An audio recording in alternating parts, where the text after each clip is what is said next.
আসসালামু আলাইকুম। সকাল 10টা বাংলাদেশ বেতার খবর পড়ছি শেখ শায়লা।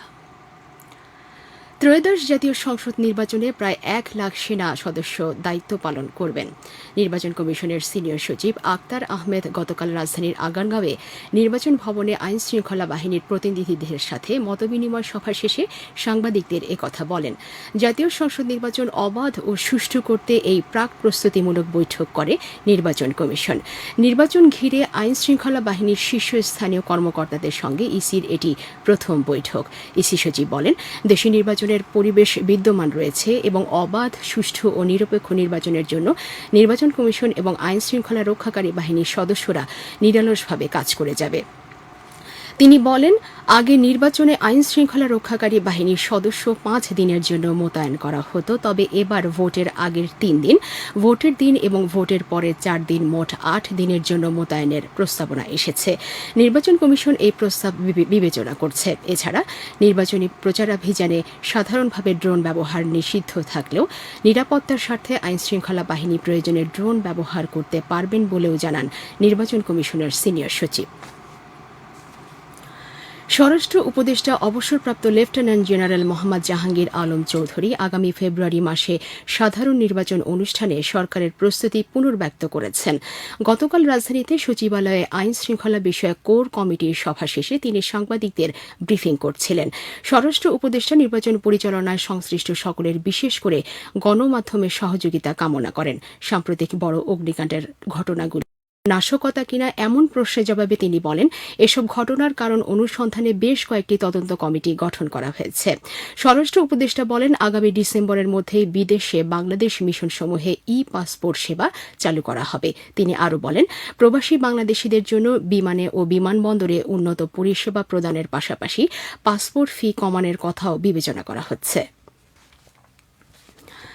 ঢাকায় হজরত শাহজালাল আন্তর্জাতিক বিমানবন্দরের কার্গো ভিলেজের আগুন পুরোপুরি নিভে যাওয়ায় সীমিত পরিসরে বিমানবন্দরের 9 নম্বর গেট দিয়ে আমদানি পণ্য খালাস কার্যক্রম শুরু হয়েছে। গতকাল দুপুরে চট্টগ্রাম ইপিজেডের ইয়াঙ্গন ক্রীড়া পোশাক তৈরি কারখানার পণ্য খালাসের মধ্য দিয়ে এই কার্যক্রম শুরু হয়।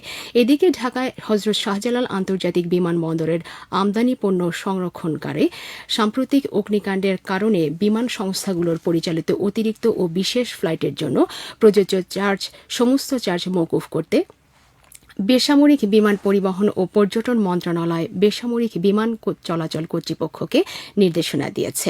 গতকাল মন্ত্রণালয়ের এক চিঠিতে এই ছাড় বাস্তবায়নে তাৎক্ষণিক ব্যবস্থা গ্রহণের জন্য নির্দেশ দেওয়া হয়। চিঠিতে বলা হয়, হজরত শাহজালাল আন্তর্জাতিক বিমানবন্দরে আমদানি কার্গো কমপ্লেক্সে গত শনিবার অগ্নিকাণ্ডের ঘটনায় অভ্যন্তরীণ ও আন্তর্জাতিক উভয় ফ্লাইটের শিডিউল বিপর্যয় দেখা দেয়। উদ্ভূত পরিস্থিতিতে বেশ কয়েকটি বিমান সংস্থা অতিরিক্ত ও বিশেষ ফ্লাইট পরিচালনার উদ্যোগ নেয়। সেক্ষেত্রে সরকার আজ মধ্যরাত পর্যন্ত ওই সব ফ্লাইটের সমস্ত চার্জ মওকুফ করার সিদ্ধান্ত নিয়েছে।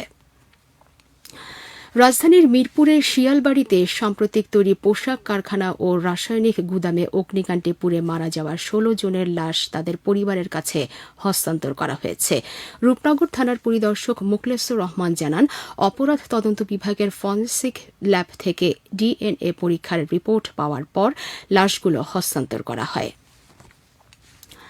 জুলাই আগস্টে ছাত্র জনতার গণ অভ্যুত্থানকালে সংগঠিত মানবতাবিরোধী অপরাধের মামলায় ক্ষমতাচ্যুত সাবেক প্রধানমন্ত্রী শেখ হাসিনার সহ আসামি পক্ষের যুক্তিতর্ক উপস্থাপন শুরু হয়েছে।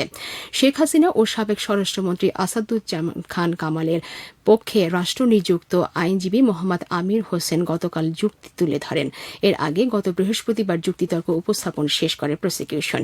এই মামলায় প্রসিকিউশন থেকে 54 জন সাক্ষী উপস্থাপন করা হয়েছে। অপরদিকে ট্রাইব্যুনাল 2 আশুলিয়ার 6 লাশ পোড়ানোর মামলার সাক্ষ্য গ্রহণ অব্যাহত রয়েছে।